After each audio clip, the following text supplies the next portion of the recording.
Welcome. This is kind of the wrap-up video for Module 2 on the introductory material in Bloom's book on religious criticism, his The American Religion. In Chapter 1, especially, Bloom is just letting you know what his experiment is. This is a work, he calls it, of religious criticism, and what he means by that, we'll get into a little more, is a critique of the imaginative side of what he calls the American religion. And he's looking for that kind of core kernel of what American religion is. And we've talked about that a little bit in the past lectures.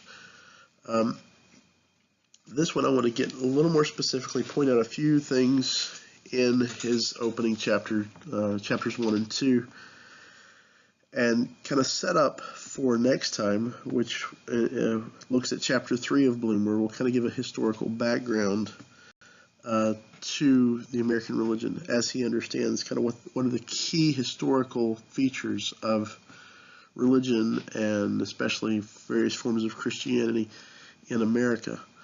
So that's what we'll look at in Module 3. This is setting up for it. Chapter 1, Harold Bloom is basically just telling you what he's going to do, what he hopes to show you in the rest of the book. And that is, he hopes to show you by looking at various specific religions and religious experiences,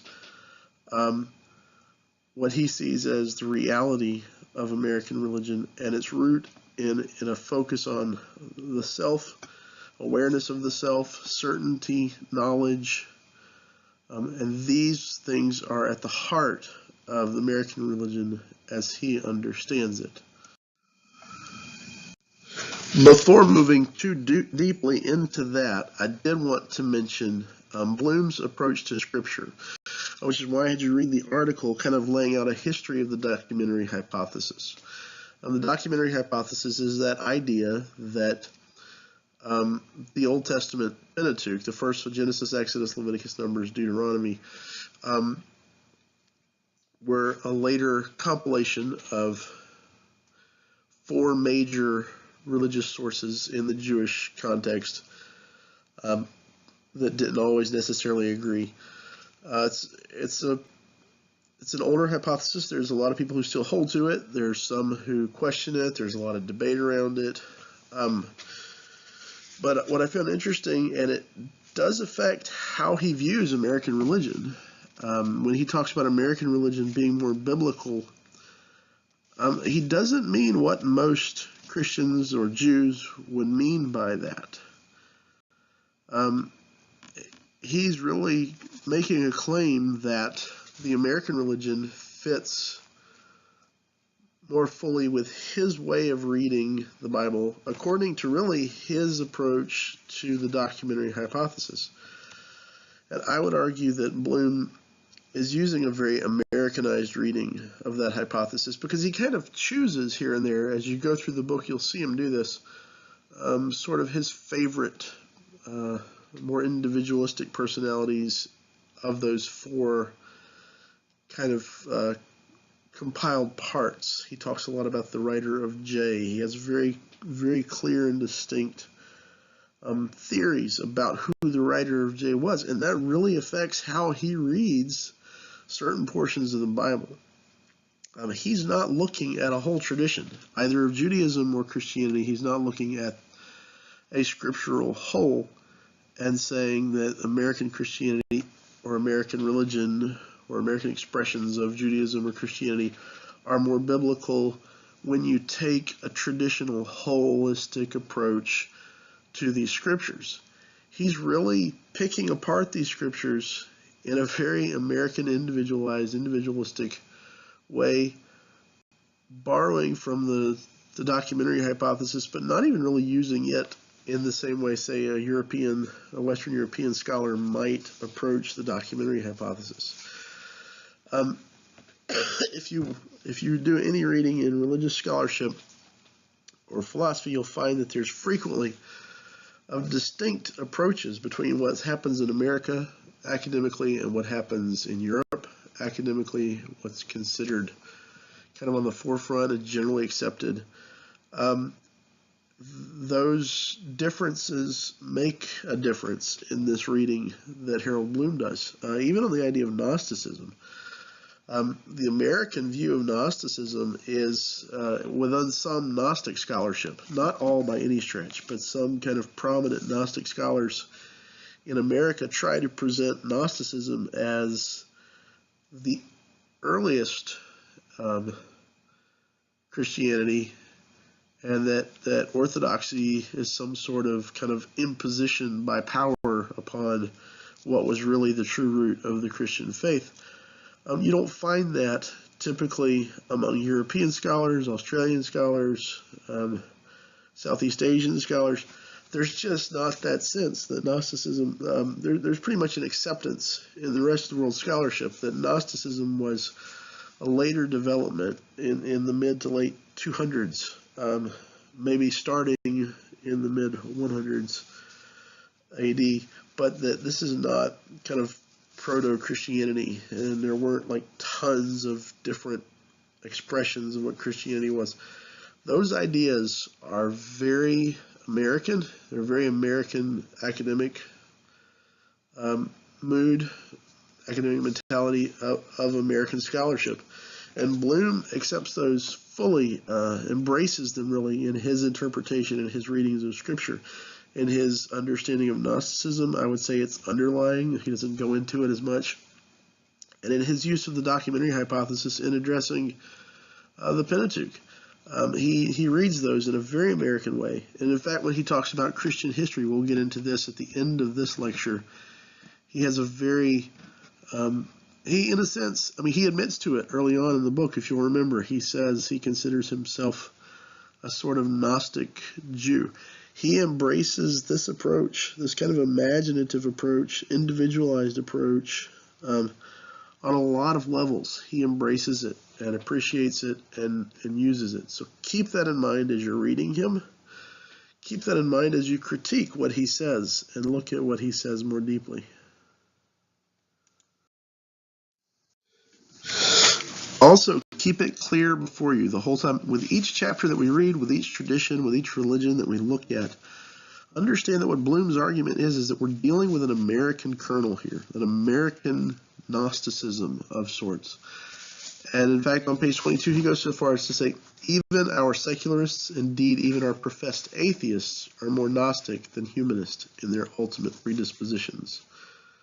He talks about how they're furiously searching for the Spirit, how each of us is subject and object of the one quest for the original self.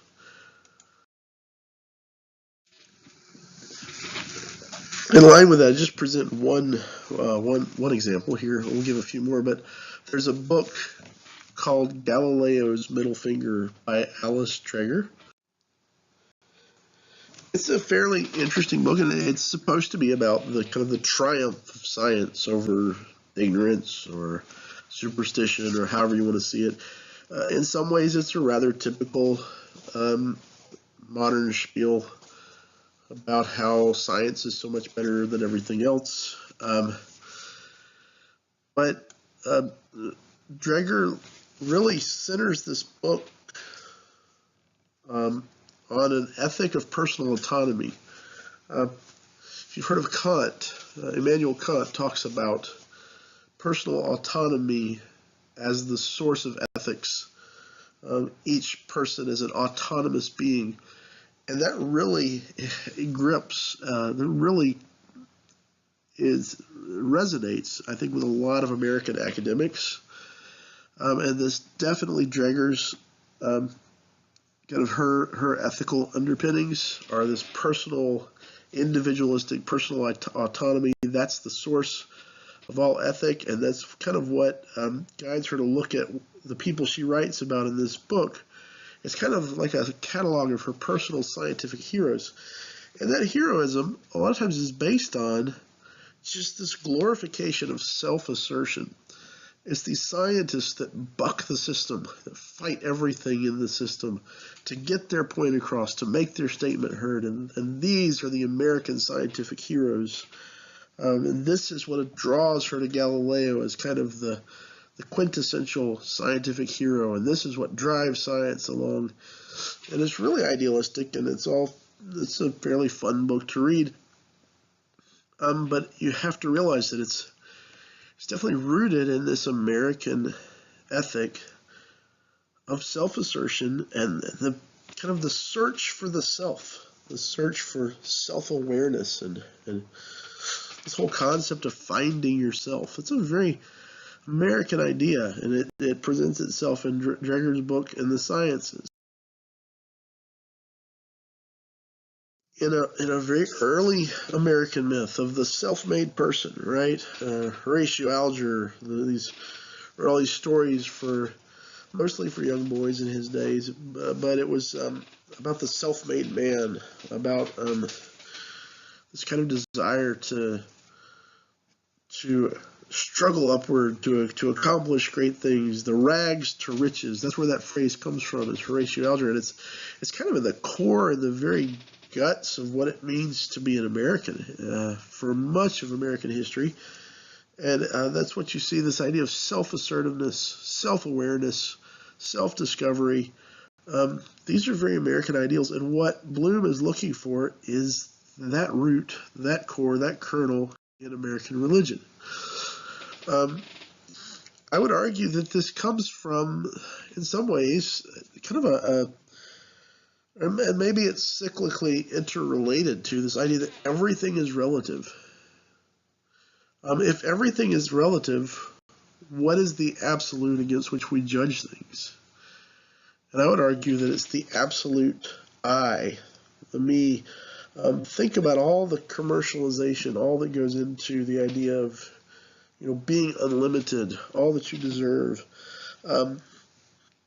There's this idea of, we even think about USC's kind of slogan, no limits, right?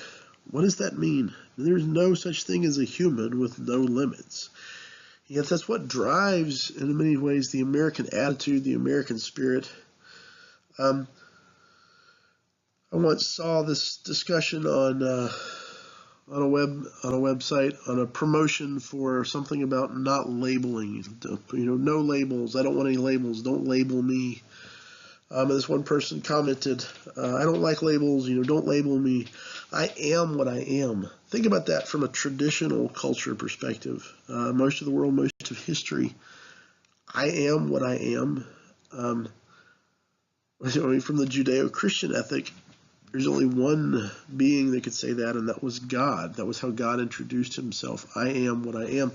But as Americans, most of us really don't really bat an eye at this concept of, I have no limits. I am what I am. When everything else is relative, I only have one thing against which to judge everything, and that's myself. And so the I becomes absolute. And I think this is at the heart of what we see in American religion. It really is very American, oftentimes contrary to the traditional roots in the Jewish faith or the Christian faith, the Hindu faith. We'll talk a little bit about expressions of Hinduism late in the semester.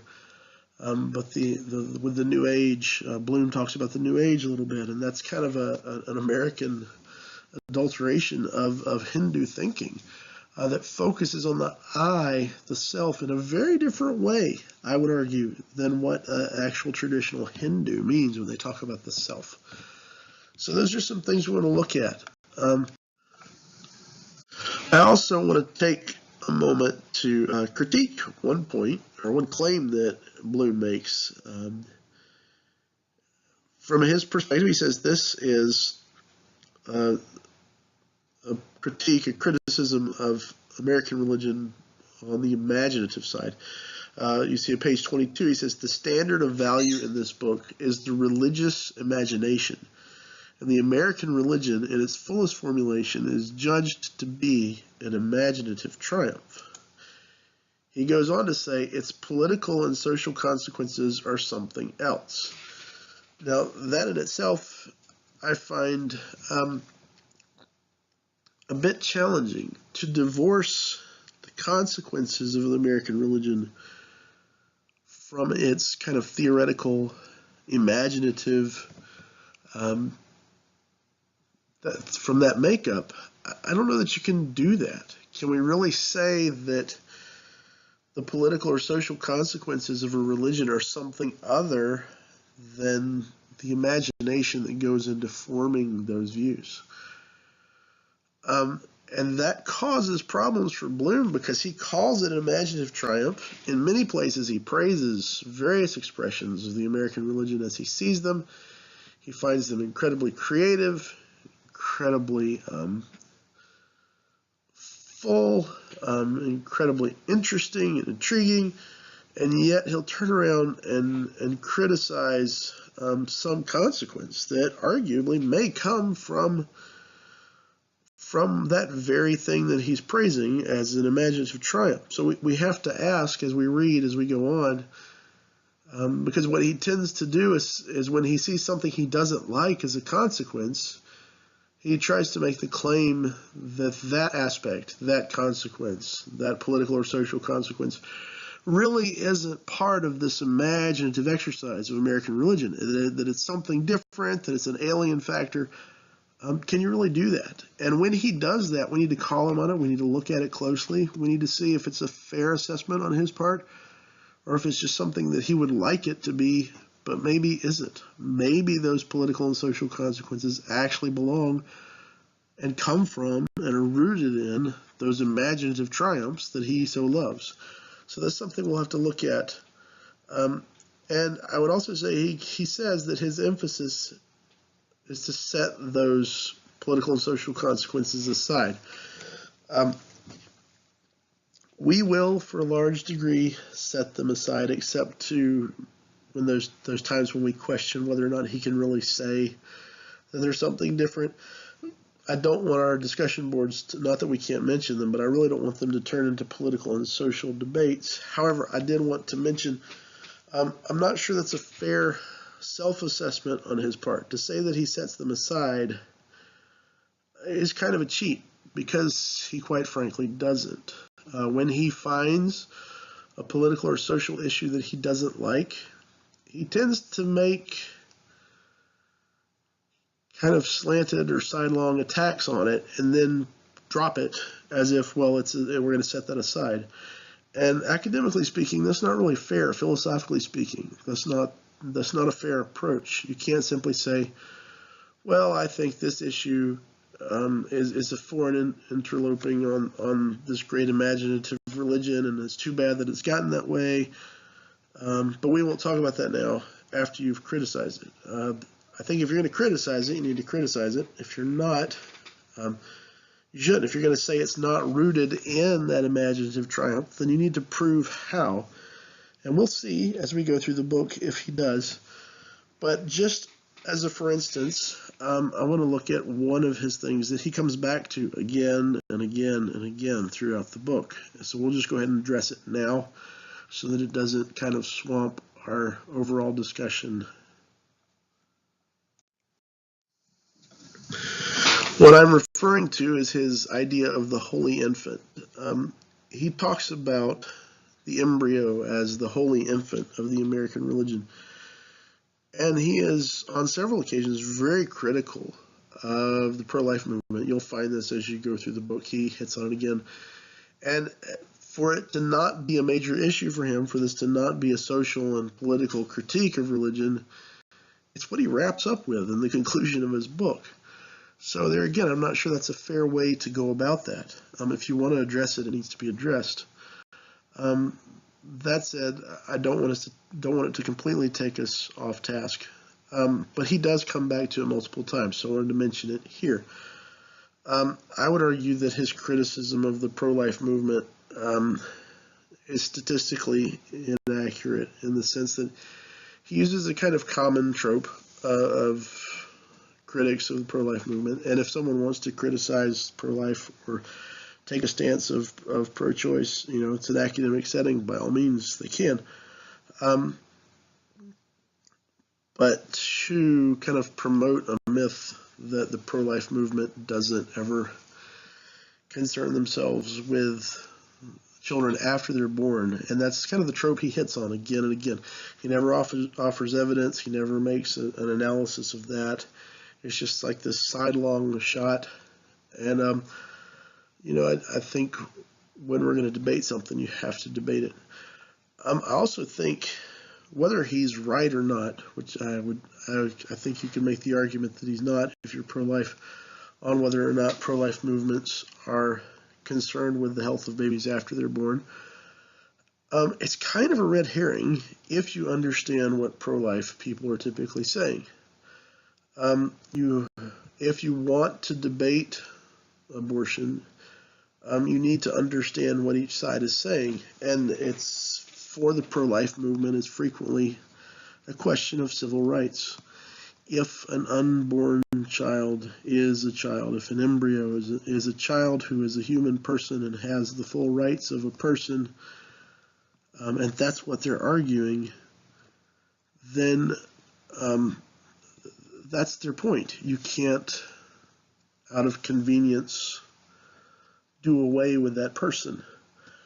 So if it's a civil rights issue, it would almost be like saying, it's a horrible wrong, it's a horrible civil rights failure that Freddie Gray died in the back of a van under police brutality issues. That's a civil rights issue, and it's wrong. And for somebody who is politically nervous about criticizing police, which I don't understand why anyone in this country would be nervous about criticizing police. We live in a free country, and we should be open to a critique of our government and our government entities and our police forces. So if this is an issue of civil rights, to say, well, he had a record, that really doesn't matter. Freddie Gray was a person and he had civil rights. To say that he needed, he was on drugs, that's not the issue. Similarly, from a pro-life perspective, if you're going to make that argument, you have to make the argument on questions of civil rights and personhood and what all that means. You can't just say, well, if you pro-life people cared about babies, then why don't you do more for the poor? That's a red herring. If they're saying it's a civil rights issue, that's the question you have to answer. So that kind of irks me when someone is in an academic context just throws out red herrings. If you want to deal with an issue, deal with it. And especially since Bloom is saying that he's not interested in social or political criticism, and yet he continues, like I said, to jump on this issue of the embryo as the holy infant. He just doesn't really give it a solid argument. He introduces it in the outset, he comes back to it at the ending, and it plays such a small role throughout the book, as I don't understand why he goes back to it. But I didn't want to leave it out, because when you begin with it and end with it, it's obviously an issue for Bloom. So it needed to be addressed. I would also say that it points actually to Bloom's very American kind of lack of a historical grounding. Americans are notorious for a lack of historical grounding. And we'll get into that more deeply in a second. But a kind of religious concern for the unborn or the newly born is not a new idea within an American religious right. You can find discussions of that and concern with that early on in Christian writings and in other religious contexts, in other Greek philosophical contexts. Abortion is not a new thing to human history, and it's been discussed throughout human history, and there have always been people who practiced it. There have always been people who criticized it and called it wrong. So it's not to just tie that to kind of a religious right thing and then act as though that's some kind of outside matter that's not rooted deeply to the religious identity of the communities that focus on it.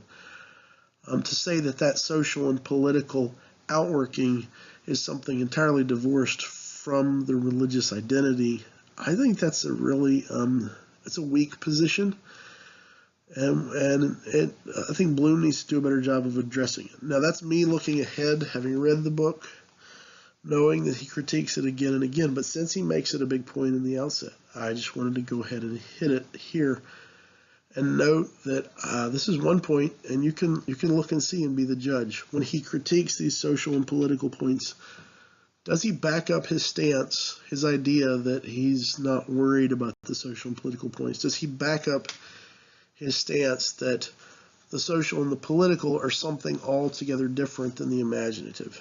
I just think that's a very, very big stretch to make when you're saying this is the root of a religion, but we don't like the leaves. You know, we're going to focus on the root, but we think these leaves are foreign. Why? How do you say that? On what basis?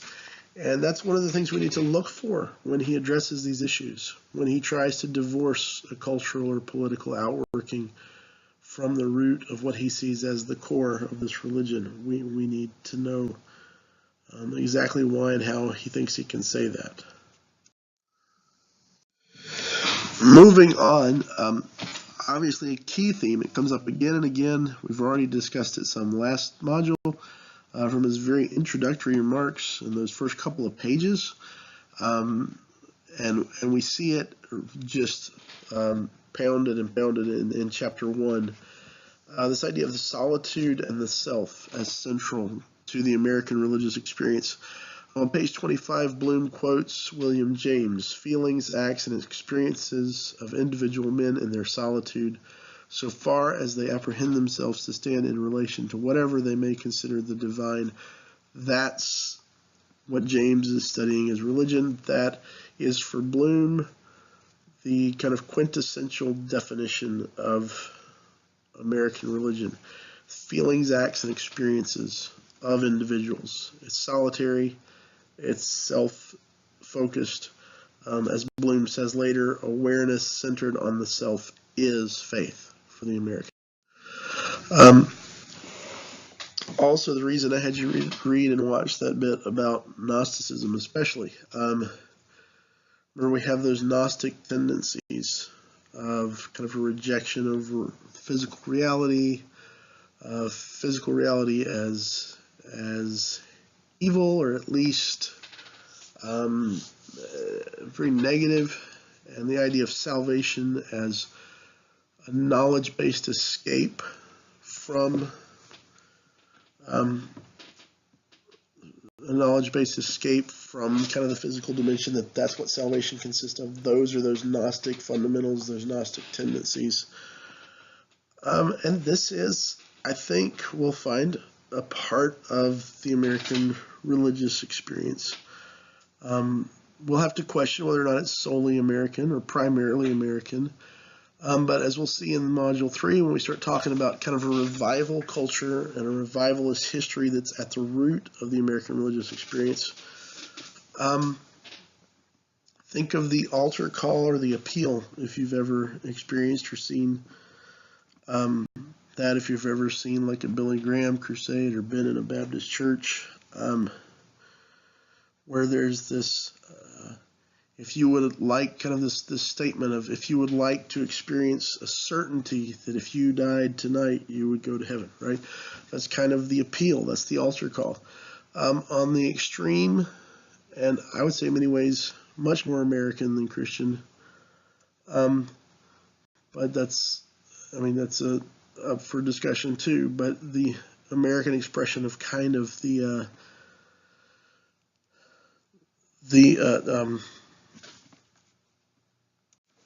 prosperity gospel appeal, right? If you do these things, God's going to bless you with this reward. It's a very rich in this kind of appeal to certainty. You can know this if you do this. A leads to B. You can be certain of that. That's an American faith appeal. And that's rooted in this idea of gnosis, this knowledge. Bloom talks about in this chapter 1, or maybe chapter 2, about, he compares to John Wesley, who came to America but was very British still. And you said Wesley still believed. For Wesley, there was still faith, even though he had this kind of warming sensation, even though he had this kind of sense of the presence of God. There was still a very rich tie to the idea of faith. But for Bloom, he says there's much more of a certainty and a knowing, a kind of an absolutism in the American religion, as Bloom understands it. Excuse me, I would say that goes to the discussion of what I would call the American myth. Now, there's a problematic passage, I think, and it's problematic for Bloom, and it also brings into some question this idea of Gnosticism at the root. I don't think it does away with Bloom's argument. In fact, the Gnosticism is the area where I think Bloom hits things most accurately. But on page 27, Bloom hits on this idea that for the Gnostic, creation and the fall, the idea that creation itself is the fall, is the sin, is the brokenness of the world. That the good thing is the spiritual thing, like you saw with Gnosticism proper, right, in that little video with those fundamentals. That to create is to fail to begin. So I question how much that part of Gnosticism is really part of the American experience.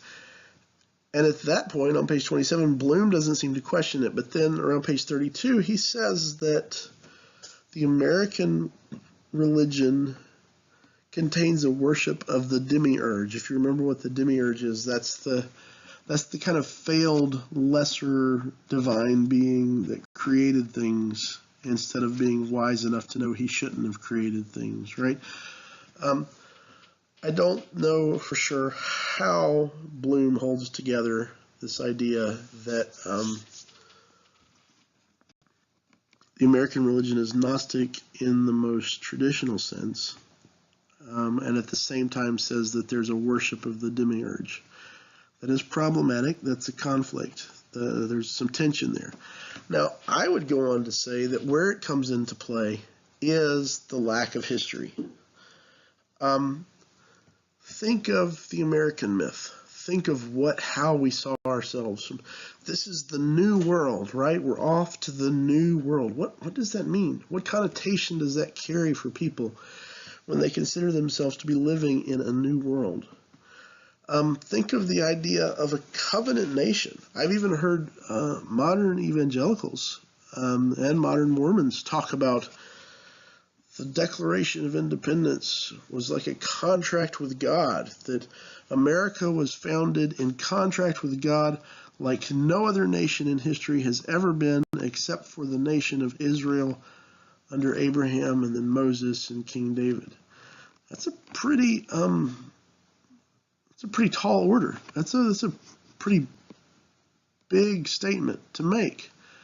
And it's not terribly uncommon in evangelical and Mormon circles for that idea to persist, that this was the new world, and in the new world God ordained and set up a new nation which he made a contract with through the Declaration of Independence and the Constitution, and it's something totally new, radically different from anything we see in Europe. And that lack of a history, that idea that we just kind of sprung up, almost self-created, but kind of God-created, that tension, that self-understanding is pretty radical. And that ahistorical approach, if you think about how off that is historically, I mean, how much English history, British history background goes into the formation of America. Think of Parliament, think of the Magna Carta, go back even further if you know anything about it. Even Alfred the Great, back around 800. Alfred was one of the earliest Christian kings of one of the first kind of united English nations, where England was beginning to move beyond just little kind of tiny nations around England into one kind of body. Alfred took the time to compile the Anglo-Saxon Chronicle, which included a law system that was a combination of Anglo-Saxon ideals with Old Testament law. Yet the American myth is to totally divorce itself from all of that and kind of act as though none of that history is there. Even on the Protestant side of things, consider how much of America's religious self-understanding has roots in more the Methodists and the Anabaptists and possibly German pietists than kind of the Magisterial Reformation. Magisterial Reformation has to do with like Calvinist Geneva, Lutheran German states, the Anglican Church, these very strongly state-supported Protestant churches, as opposed to like the Methodist movement and the Anabaptists, which took tremendous hold in the Americas just before and especially right after the Revolution. These were appealing to an idea of a primitive church, and from everything we know about the primitive church, probably not really looking much like a primitive church, but that was their understanding. But the thing is, the American appeal back to the primitive church may not be as American as the American sense of not having a history to itself, of being a kind of a new thing in history, a new and radical idea in history. That self-understanding is far more truly American than kind of a Christian search for the primitive church, which goes back further into the Reformation than does a lot of the specifically American understandings. And I would say that Bloom's understanding, it can be surprisingly ahistorical in his approach to looking at American Christianity in relation to, say, the European Protestantism. For one thing, he seems to hold up European Protestantism as kind of this is what Christianity is, and because American Christianity is not that, then American Christianity is not really Christianity. I would argue that in some ways what the Reformers were looking for was a primitive church, and quite probably missing it. And what many who escaped the Reformed churches and the Catholic churches into the Americas were often looking along those same lines for a primitive church. I'm not sure that's such an American ideal, though it plays out in very American ways in America. But we'll look at that more fully as we go along. We'll think about that as we approach each religion in turn. It's just something to keep in mind. I'm not sure Bloom is always as historically based as he could be. He really seems to kind of embrace his own Gnosticism in this. So keep that in mind.